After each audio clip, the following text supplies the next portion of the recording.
Tapi akhirnya survive kan sampai lulus. Survive karena itu adalah perjanjian aku sama mamaku. Kalau waktu itu sih pengennya kayak ala-ala Bill Gates drop out gitu. Biasa namanya juga anak muda kan, bodoh kan. Aku bisa melihat kayak the pinnacle of collaboration antar divisi dan antar perusahaan yang baru M&A itu kerasa banget kan di sana. Gitu. Jadi kayak segala macam drama dan segala macam cekcok, tektokan dan segala macamnya itu membuat aku belajar banyak untuk nge-manage orang. Jadi uniknya itu adalah Jerome sebenarnya mulai YouTube itu kan 2017 November. Sorry ya bahas Jerome lagi ya. 2017 November. Tapi hampir 1 tahun dia itu nggak bisa generate traction sama sekali.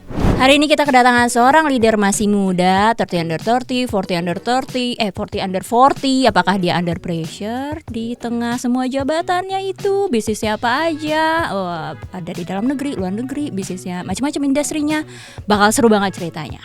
Oke, kita panggil langsung. Halo teman-teman semua, gue Jehian dan gue adalah CEO dari Matapu Corp. Semoga aku bisa mengimbangi semua pertanyaan pada malam hari ini.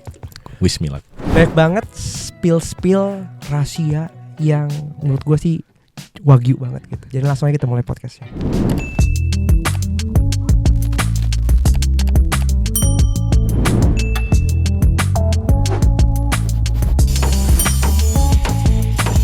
Kembali lagi di episode 24. Ya. Kali ini kita kedatangan satu anak muda yang akunya muda deh, karena nggak tahu deh gue dia ngakuin muda apa enggak lah. Pokoknya intinya bisnisnya banyak. Cie. Prestasinya banyak. Pernah viral. Bisnisnya juga bidangnya macam-macam nih, nggak cuma satu industri doang. Gue kadang bingung sih orang bisa kayak gitu ya. Gue aja ngurusin 1-2 biasanya pusing gitu. Ini banyak gitu. Gue penasaran sih. Iya. Dan dia mengawalinya juga dari managing orang ya. Iya. Dia memilih dari semua bisnis, dia memilih untuk start di usia mudanya dari manage talent dulu. Wah, gila. Gimana tuh rasanya ya? Di kala itu ya, di kala talent management juga belum banyak ya. Iya. Dan dia memutuskan untuk kayaknya seru nih manage orang ya. Si Soto ini. Jadi kita panggil langsung. Kita panggil langsung Hai, aja. Jehian. Halo. Gue senyum-senyum terus guys dari tadi. Kenapa ya? Lucu terus nyumpul. Iya, dipuji-puji terus dari tadi dia. Biasanya di awal-awal Hati-hati, dipujinya. iya. Soalnya biar agak tinggi dulu gitu loh. Biasanya dibantingin biar sakit. Biar kepleset ya. Betul. Jadi jorokinnya tinggal tung gitu. Oke. Halo. Gue yakin semua orang tahu Jehian sih. Cie. Biasanya sih semua orang tahu Jerome. Oh, tapi nggak tahu Jehian. Iya. Enggak tahu sih, semua orang tahu Jehian sih. Amin. Ya. Mungkin lebih viral Jerome tetap Iya, kalau dibandingin sama Jehian, tapi tetap Jehian juga. Nggak, biasanya Jerome dan kakaknya Jerome. Oh, iya. Kadang-kadang adiknya Jerome. Berarti nanti ditulisnya adalah Jehian, bawahnya kakaknya Jerome. Kakaknya gitu Jerome. aja Iya. ya. Boleh. Itu lebih masuk SEO-nya. Tarik keywords ya. Boleh dong ceritain dulu pengalaman berkarir lo, profesional lo dari awal lulus, karena nggak nyambungan ya jurusannya sama pekerjaannya. Lumayan. Apakah pernah ada yang nyambung pekerjaannya, nggak tahu juga. Siapa tahu ternyata pernah. Boleh diceritain dari awal sampai dengan sekarang. Dari awal ya. Oke, salam kenal Koko dan Cici. Gue manggilnya apa nih? Bebas. Koko Cici lagi. Kalau kayak- Koko Cici kayak rasanya lagi jadi ini kayak ya, sok kayak- muda banget ya. Oke, Kayak jadi- pageant anjir. Cici Koko ya. Iya benar juga lagi. Bang Noni Cici Koko.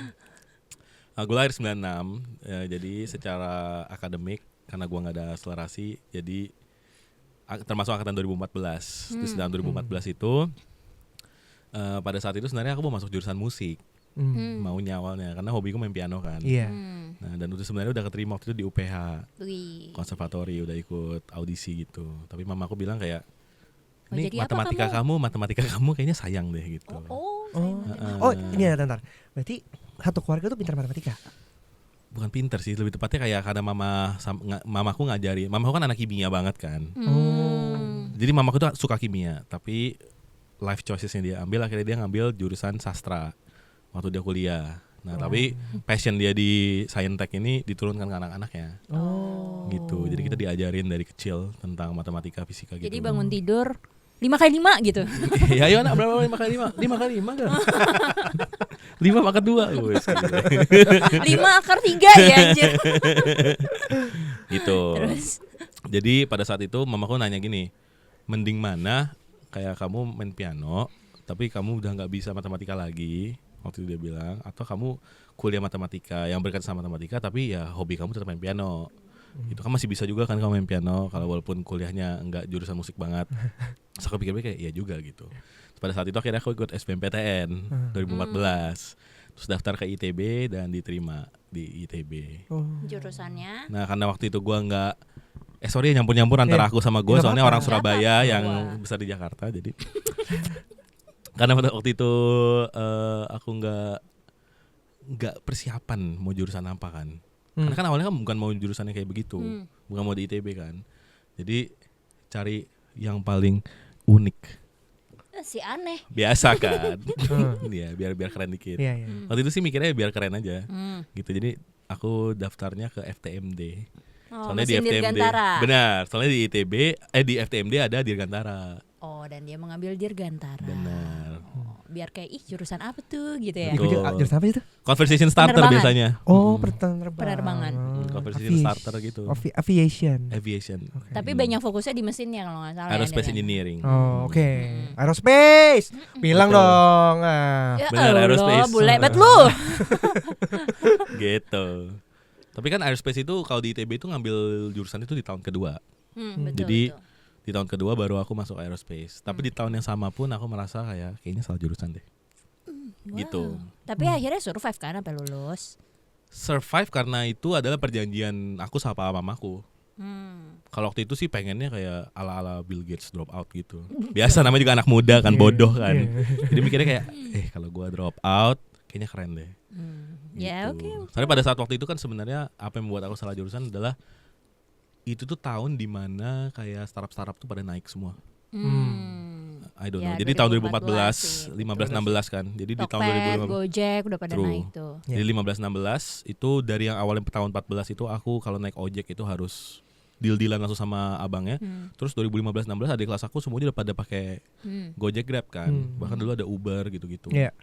Nah, terus kayak that kind of changes, jadi kayak aku merasa menjadi target dari si solusi yang ditawarkan oleh si startup itu. Dan itu kayak changes my mind, dan aku fascinated banget sama dunia startup. Cuma di jurusan Dirgantara itu sepengetahuan aku pada saat itu kayak dunia startupnya itu nggak sevariatif itu, nggak sevariatif anak-anak teknik industri, informatika apalagi ya kan, anak SBM. Jadi pada saat itu aku ngerasa kayak aku bisa dapat beginian pengetahuan kayak begitu tuh dari mana, di jurusan aku kayaknya nggak cocok gitu. That's why di situ ngerasa salah jurusan. Padahal ITB ada matematika loh jurusannya. Iya, Himatika ya. Di Himatika ada jurusan matematika, di mana lulusannya juga banyak yang ujung-ujungnya jadi data analis gitu-gitu. Banyak banget orang matematika ITB. Cuma sebenarnya kalau matematika sih lebih ke bidangnya Jerome ya. Iya. Jadi dari SMA tuh aku udah kalah sama Jerome matematikanya. Berarti emang lebih suka bisnis ya? Lebih suka fisika. Oh, fisika. Aku juga fisika loh. Iya, makanya masuknya di teknik. Iya. Karena dalam pemikiran sempitku kayaknya fisikanya lebih banyak gitu. Terus ketika lo merasa salah jurusan, ada membuat lo ketika kuliah jadi lo sambil bisnis atau sambil kerja nggak? Yes. Apa tuh, boleh tau nggak? Di tahun 2015 aku sama Jerome kita bikin our own kind of edutech gitu. Namanya Q&A group. Jadi waktu itu kita bikinnya di Line. Wih, lagi berjaya-berjayanya tuh Line, right. rame-rame. Jadi dulu tuh ada namanya Line Ad. Iya, Di Line Ad itu adalah official account. Terus dijadikan kayak sebagai sosial media, dan algoritmanya cukup unik. Pada saat itu belum ada yang kayak gitu. Jadi kalau misalnya kamu nge-like, maka semua teman kamu di timeline akan tahu kalau kamu nge-like itu. Same like Twitter lah. Betul. Ya kan? Jadi untuk dapat virality di timeline itu cukup gampang pada waktu itu. Dan ketika kita ngelihat semua akun official account yang ada di Line, kita ngelihat semuanya kan pada ngejokes receh, gombal-gombal. Terus waktu itu Diana mikir kayak kita coba aja ambil yang orang-orang nggak mungkin bikin, yaitu pelajaran. Yang boleh nanya pertanyaan matematika ya? Benar. Jadi waktu itu Jerome bikin namanya Math Q&A. Nah, Jerome bikin Math Q&A buat, karena dia kan suka ngajar kan. Dia dulu ngajar di Facebook, bikin les-lesan offline di mall gitu-gitu. Terus dia pakai akhirnya Line Ad itu untuk mengekspresikan passion dia buat ngajar. Sedangkan aku belajar manage orang, bikin produknya itu justru di situ. Jadi aku sama Jerome kerjasamanya gitu. Dia yang ngurusin kurikulum, konten, ya aku yang ngurusin bisnis. Sebenarnya mirip sama Mantapu sekarang. Gitu. Jadi sebenarnya dimulai dari tahun 2015. Cuma nggak banyak orang yang tahu sih. Sebelum lu lulus ya kan, itu ini mulai Q&A ini pas lagi kuliah. Pas lagi kuliah, tahun Pas lagi kedua menuju tahun ketiga. Oke. 2015 cuy, tadi dia masuk aja 2014. Yes, betul. Jadi di tahun kedua mulai Q&A.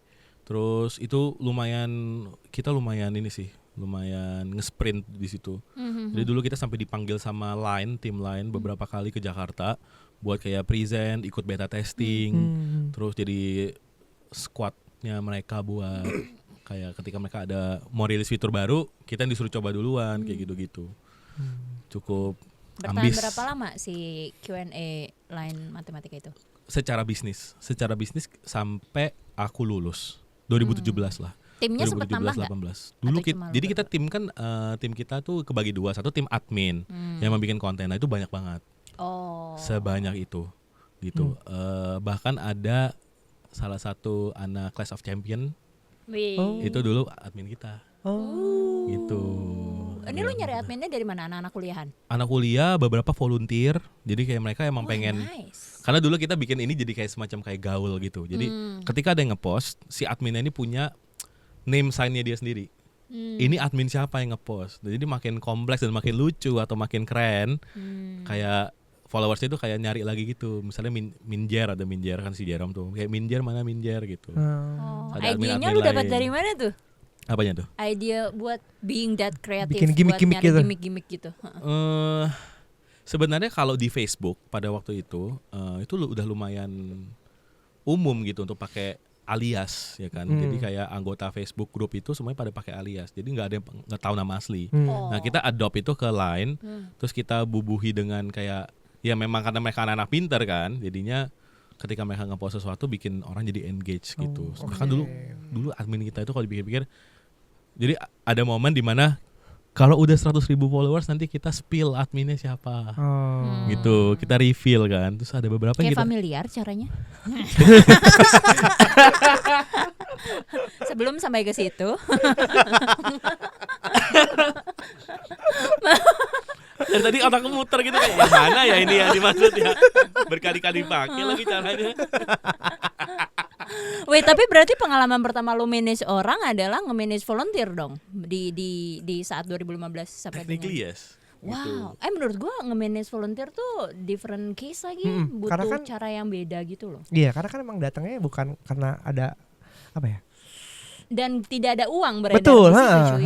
Iya. Dan kita menyadari itu kan bahwa ada momen di mana kayak this kind of volunteer spirit itu ya memang harus nggak bisa dipungkiri harus ada fuelnya. Betul. Ya kan, entah itu kita harus bikin ataupun kita harus bikin produk yang bisa menghasilkan monetary values kan. Gitu. Jadi di tahun kedua menuju tahun ketiga itu kita bikin produk. Nah, dan ketika kita udah mulai bikin produk barulah semua pada saat itu kayak edutech yang lagi rising baru melihat Q&A sebagai sesuatu yang seru. Tren. Bisa jadi ancaman, bisa jadi kawan. Karena sebelumnya kita benar-benar pure sosial media. Kita ngepost sesuatu kayak meme matematika, gombalan fisika. Dan dulu akunnya itu nggak cuma Math Q&A. Akhirnya kita jadi satu universe kan, Q&A group. Ada physics, ada geoscience, gitu-gitu, komputer, bahasa dan lain-lain. Gitu. Jadi ketika kita mulai bikin produk, waktu itu kita bikin produk pertama itu adalah intensif SBMPTN. Manjai. Jadi admin kita sekarang turun langsung ke grup-grup.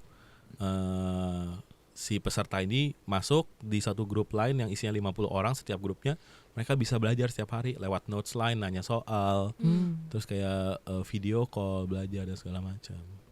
Nah itu yang akhirnya beberapa volunteer aku yang spiritnya tinggi banget dan sense of belongingnya tinggi terhadap brandnya, mereka jadi pionir-pionir di produk ini gitu. Berarti ini kan bisnis pertama lu kan? Bisa dibilang begitu kan? sih. Dan bareng saudara. Bareng saudara. Kayak kalau kita kan pernah ngobrol juga ya sama beberapa temen yang menjalankan bisnis bareng keluarga kayak gitu. Dan biasanya challenge-nya adalah ya pas awal-awal sih oke. Tapi at certain point ada di mana yang satu mau apa? Ya beda kemauan atau enggak drive-nya berbeda gitu. Tapi karena keluarga jadi nggak enak negurnya gitu. Kalau lu gimana gitu sama Jerome? Gimana cara ngebaginya gitu? Apakah ada kompromis yang udah karena saudara udahlah gitu? Atau karena yang handle beda, dia lebih ngehandle ke bisnisnya, Jerome lebih ngehandle ke technical kontennya. Jadi mungkin berantemnya agak lebih tipis ya, iya nggak? That's a good point karena dari awal kita udah define functionnya, lu ngerjain apa, gue ngerjain apa, dan itu sesuai dengan expertise masing-masing. Jadi tapi kalau misalnya ditarik mundur lagi ya sebenarnya karena aku sama Jerome we started from kayak kita tuh keluarga perantau, kita pindah berkali-kali. Aku lahir di Jakarta, tapi di tahun ketiga aku hidup, which is itu tahun pertama Jerome hidup, itu kita pindah ke Malang. Terus dari Malang itu nemenin papa bolak-balik Malang Pacet buat kuliah waktu itu. Terus kita pindah Surabaya, terus aku pindah Bandung, Jerome Jepang, terus kita sekarang Jakarta lagi. Jadi beberapa kali pindah kan. Dan dalam proses kita pindah-pindah rumah itu our circle of social life itu berubah-berubah terus kan. Teman sekolah berubah lagi. Aku pindah sekolah SD itu kelas 3 SD, di mana kayak aku udah punya teman SD, tiba-tiba harus ada teman baru untuk kelas 4, 5, 6-nya gitu kan. Jadinya aku sama Jerome ya luckily kita found each other as a kayak struggling partner gitu. Jadi kita jadi kayak ya udah daripada gua bermusuhan sama lu, gue juga susah bikin teman baru karena kita pindah-pindah rumah. Ya that's why kayak ya lu teman gue lah gitu. Jadi ketika kita pindah ke Surabaya ya at least kayak I have this one best friend kan, Jerome. Itu pun dia juga merasa yang sama. Sebaliknya gitu. Ditambah karena dulu kita nggak punya rumah ya, sampai my first home, my dad's first house itu dia beli itu di tahun 2008. Jadi waktu aku udah umur 12 tahun. Nah sebelumnya kan kita selalu ngontrak, kalau enggak itu pemberian dari gereja tempat papaku pelayanan. Jadinya aku sama Jerome pasti tinggal bareng, satu kamar gitu. Jadi mau tengkar di luar, ujung-ujungnya tuh tidur bareng dia gitu kan. Ujung-ujungnya. Gue punya pertanyaan yang gue curious. Tadi kan lo bilang mungkin sedikit berantemnya gara-gara dari awal lo sudah mendefine lo nge-handle apa, Jerome nge-handle apa gitu ya. Ini kita datengin Jerome-nya enggak? Sorry, abis tadi banyak banget dibahas ya. Udah bawaan sih, gimana ya? Artinya abis ini harus undang Jerome. Panjang. Abis itu tes, dia ngomongin aku apa enggak? Oh iya, katanya enggak. Katanya enggak, buat Jerome Jahian biasa aja anjir. Anyway, tadi kan lo bilang lo udah ngedefine dari awal, lo nge-handle apa, Jerome nge-handle apa. Tapi kan since lo berdua adalah family dan yang dekat dari cerita lo tadi, mungkin it works gitu. Tapi kan pengalaman lo selanjutnya di bisnis-bisnis selanjutnya, pasti lo akan berpikir kayak, oh berarti kalau gue sudah mendefine dari awal lo ngerjain apa, gue ngerjain apa, kita bisa jalan gitu. Apakah itu benar? Apalagi khususnya ketika partner lo bukan dari family ya. Bagus nih bridgingnya, gue suka. Ih, cakep banget Cakep bridgingnya. Maka gue akan coba untuk memberikan jawaban yang sesuai dengan bridging itu. Oke, nah that's why menurut aku ada sisi lemahnya juga berbisnis sama keluarga. Di satu sisi kayak kalau kamu akrab sama saudara kamu, maka kamu akan compromise beberapa level of indikator yang harusnya trust kamu itu dibuild dari situ. Ngerti gak? Misalnya kayak mungkin kalau kita bukan saudara sama dia, kita harus biasa melakukan misalnya apa, weekly catch up atau monthly clock in dan segala macam untuk ngelihat laporan. Dan itu yang akan nge-build trust kita ketika kita saling transparan setiap bulan. Nah, tapi karena aku sama Jerome, we are family, kadang-kadang itu kita neglect. Karena I fully trust him, he fully trust me untuk ngejalanin fungsinya masing-masing. Nah, inilah yang jadi menurut aku kelemahan pertama dan kelemahan yang paling aku realize waktu aku coba untuk ngejalanin bisnis bareng sama partner yang bukan keluarga sendiri. Karena akhirnya aku nggak punya any experience untuk nge-build trust yang non family related. Susah gitu. Karena kayak udah kebiasa kayak oke Jer, kamu silakan konten, biarkan aku yang ngurusin bisnisnya dan segala macam. Ketika berhadapan dengan orang yang bukan keluarga, kita nggak bisa apply sistem yang sama dong. Nggak bisa cuma ngomong kayak oke, you do your thing, I do my thing gitu. Kan harus ada tetap di cross check lagi, diapain lagi, dan itu yang akhirnya di align lagi. Dan itu yang tidak terjadi di bisnis pertamaku setelah Q&A. Apa tuh bisnis pertama setelah Q&A? Ini yang ada di layar. Oh enggak, udah berubah layarnya. Udah berubah. Lucu banget. Apa bisnis pertama setelah Q&A? Setelah Q&A, secara legally yang pertama kali berdiri adalah Menanti. Tapi sebelum itu nggak ada lagi. Sebelum itu nggak ada in-between. Jadi Q&A terus aku lulus, terus dia menjadi YouTuber kan. Terus aku jadi part time manajernya dia. Sambil kerja kantoran di Mayapada di sebelah Mayapada Tower 2. Oke. Jadi lu pernah kerja kantoran? Profesional. Iya, 1 tahun. Setahun pertama aku kerja di medianya Mayapada Group. Jadi apa? Jadi marketing. Kok lu bisa lompat gitu? Apa yang membuat lu career shift gitu? Justru gak career shift dong, karena dari awal kan aku kerja di media. Kan Q&A itu kan in a way media. Iya. Gitu. Jadi kayak kenalan-kenalan aku waktu kuliah justru lebih banyak orang-orang media di industri itu. Gitu. Jadi akhirnya setelah lulus langsung kerjanya di media juga. Apa yang membuat lu mau kerja profesional? Karena kan lu udah punya bisnis sendiri kan, monetizing kan, Yap. Tapi ngapain gitu? Tetap milih full time. Apa yang membuat lu gak pede? Gue merasa kayak ketika gue ngomong sama orang yang memang mereka experience, sedangkan experience gue adalah sesuatu yang dipelajarin dari lapangan. Otodidak gitu. Otodidak. Itu there is a gap gitu. Menurut gue, a gap of professionalism. Mungkin aku bisa bilang bahwa ya ada sebuah sistem yang aku nggak pernah cicipin rasanya. Which is menurut aku mungkin itu ya the corporation system dan lain-lain kan. Ya, jadi pada saat itu ya aku merasa harus sih untuk ngerasain terlebih dahulu gitu. Akhirnya daftar kerja dan keterima gitu. Jadi 1 tahun lo kerja kantoran dulu tuh di media. Betul, sambil di tahun yang sama aku bilang ke Jerome untuk jadi part time manager dia. Jadi uniknya itu adalah Jerome sebenarnya mulai YouTube itu kan 2017 November. Sorry ya bahas Jerome lagi ya. Jerome mulai yuk masuk aja. Nggak ada guys. 2017 November. Tapi hampir 1 tahun dia itu nggak bisa generate traction sama sekali.